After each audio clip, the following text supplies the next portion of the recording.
লাঠিচার্জ চলছে আন্দোলনে। এই মুহূর্তে পুলিশের উপর ওয়াকফ সংশোধনী আইন প্রত্যাহারের দাবিতে কৈলাসহরের রাজপথে শনিবার প্রতিবাদ মিছিল বের করে যৌথ মঞ্চ। টিলাবাজার থেকে শুরু হয়ে মহকুমা শাসকের পুরাতন কার্যালয়ে গিয়ে শেষ করার কথা ছিল এদিনের মিছিলটি, কিন্তু গন্তব্যে পৌঁছানোর আগেই কবজার এলাকায় মিছিলটিকে আটকে দেয় পুলিশ। তাতেই মুহূর্তের মধ্যে ছড়িয়ে পড়ে উত্তেজনা, এমনকি পুলিশ এবং বিক্ষোভকারীদের মধ্যে শুরু হয় খণ্ডযুদ্ধ। তাতে আহত হয়েছেন বেশ কয়েকজন পুলিশ কর্মী এবং আন্দোলনকারী। এই ঘটনায় 7 জনকে গ্রেপ্তার করে পুলিশ।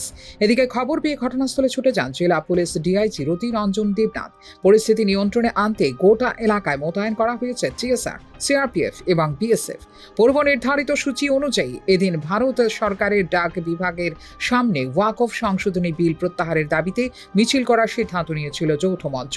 মিছিলটি টিলাবাজার থেকে শুরু হয়ে মহকুমা শাসকের পুরাতন কার্যালয়ে গিয়ে শেষ করার কথা ছিল, কিন্তু আইন শৃঙ্খলা পরিস্থিতি বিবেচনা করে গন্তব্যে পৌঁছানোর আগেই কবজার এলাকায় মিছিলটি আটকে দেওয়া হয় বলে জানিয়েছে পুলিশ। আন্দোলনকারীদের নিয়ন্ত্রণে আনতে পুলিশ 2 জনের ওপর মৃদু লাঠি চালিয়েছিল। তাতে শুরু হয় পুলিশ এবং বিক্ষোভকারীদের মধ্যে খণ্ডযুদ্ধ। তাতে বেশ কয়েকজন আন্দোলনকারী আহত হয়েছেন, পাশাপাশি 2-1 জন পুলিশ কর্মীরও সামান্য আঘাত লেগেছে বলে জানিয়েছেন প্রত্যক্ষদর্শীরা। উল্লেখ করা যেতে পারে, সদ্য পাস হওয়া ওয়াকফ আইনের বিরুদ্ধে দেশের নানা প্রান্তে দানা বাঁধছে তীব্র বিক্ষোভ ও প্রতিবাদ। এই সপ্তাহে পার্লামেন্টে পাস হওয়ার পর 5 এপ্রিল রাষ্ট্রপতি তাতে সম্মতি দেন এবং এরপর আইনে পরিণত হয় বিলটি। এখন বিলটিকে অসাংবিধানিক বলে বর্ণনা করে সেটি বাতিল করার দাবিতে একাধিক এমপি ও সিভিল রাইটস গোষ্ঠী শরণাপন্ন হয়েছেন দেশের সর্বোচ্চ আদালতের। আইনটি বাতিল করার দাবিতে সর্বোচ্চ আদালতে পিটিশন জমা পড়েছে একাধিক। আগামী সপ্তাহে এই মামলাগুলো শুনবে সুপ্রিম কোর্টের প্রধান বিচারপতির নেতৃত্বে একটি সাংবিধানিক বেঞ্চ।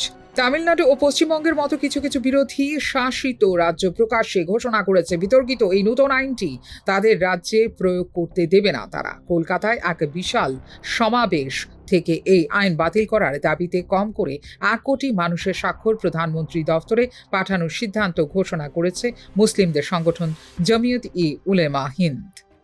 ফিউরো রিপোর্ট, নিউজ নাও।